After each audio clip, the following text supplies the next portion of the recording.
अस्सलाम वालेकुम किसान भाइयों, मैं हूं doctor Mohammad Naveed Afzal, senior scientific officer central cotton research institute Multan. आज मैं अपने काश्तकार भाइयों को कपास का वक्ते काश्त, कपास की ज़मीन का इंतखाब और इसकी तैयारी के बारे में बताऊंगा।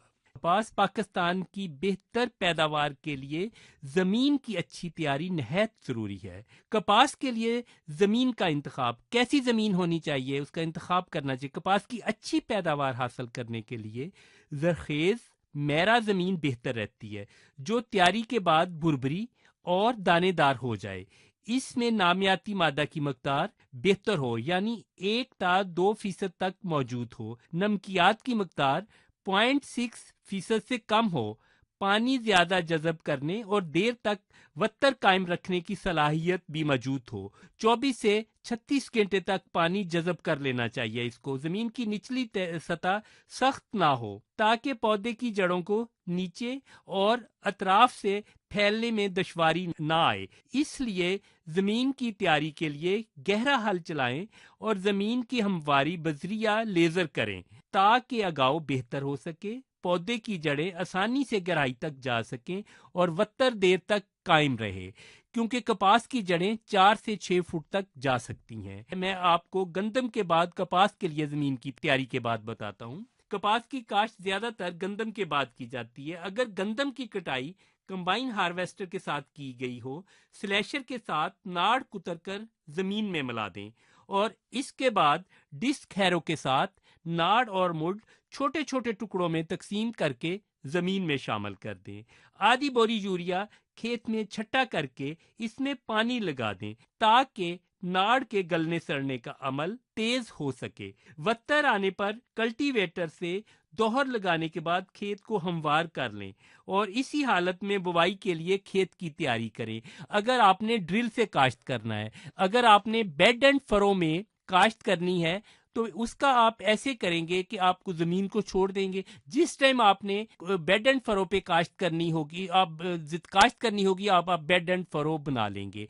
ये बेड एंड फरो मेथड हमारे अदारे सेंट्रल कॉटन रिसर्च इंस्टीट्यूट के एग्रोनॉमी सेक्शन ने ही मुतारफ करवाया था, और अब जो 90% लोग कपास बेड एंड फरो पे ही काश्त करते हैं। और कुछ लोग अगर गंदम नहीं लगाते तो उसके बाद चारा लगाते हैं। तो चारा के बाद कपास की कैसे जमीन की तैयारी की जाती है? अगर सब्ज खाद के लिए आप जंतर सेंजी वगैरह लगा सकते हैं, लेकिन आपने ये ख्याल करना है कि कपास की बिजाई से 1 महीना पहले आपने इनको रोटावेट करके जमीन में मिला देना है, और उसके बाद फिर यही प्रोसेस करना है। आपने 10 दिन के अंदर अंदर पानी लगा दें, और ताकि गलने सड़ने में आसानी, और इसमें हाफ बोरी यूरिया 1 एकड़ के हिसाब से आपने इसमें डाल देनी है, ताकि गलने सड़ने का अमल तेज हो सके। और इसके लिए जो वक्ते काश्त है कपास के लिए, वो 1 अप्रैल ता 31 मई है। देर से काश्त की गई फसल पर वायरस का शदीद हमला होता है और पैदावार में कमी होती है। इसीलिए जितनी मुमकिन हो सके जल्द काश्त की जाए। बीज का इंतखाब, और बीज का इंतखाब आपने कैसे करना है? बीज सिर्फ आपने काबिल एतमाद ज़राए से ही हासिल करें। मंजूर शुदा अक़साम का मियारी, तंदुरुस्त, खालस और बीमारियों से पाक बीज इस्तेमाल करना चाहिए। बीज में उगने की सलाहियत 75% से ज्यादा होनी चाहिए। अगर बीज में उगने की सलाहियत 75% से कम है तो बुर उतरा हुआ बीज 6 किलोग्राम, जबकि बुरदार 8 किलोग्राम बीज इस्तेमाल करें। अगर बीज में उगने की सलाहियत 60% है या इससे कम है, तो फिर आपने बीज थोड़ा सा बढ़ा लें।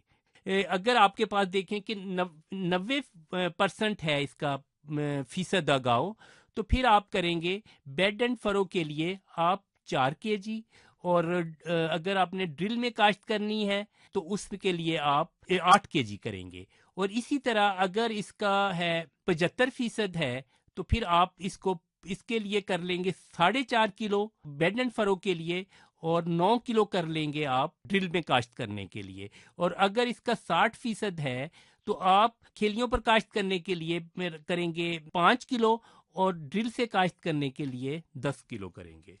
और आपको पौधों की तादाद जो है इसका आपने ख्याल रखना है। अगर आपकी पौधों की तादाद जो रिकमेंडेड है वो 23 से 25 हज़ार है, اگر آپ نے پودوں کی تعداد مینٹین کر لی تو آپ بہت اچھی اور بہتر پیداوار حاصل کر سکتے ہیں۔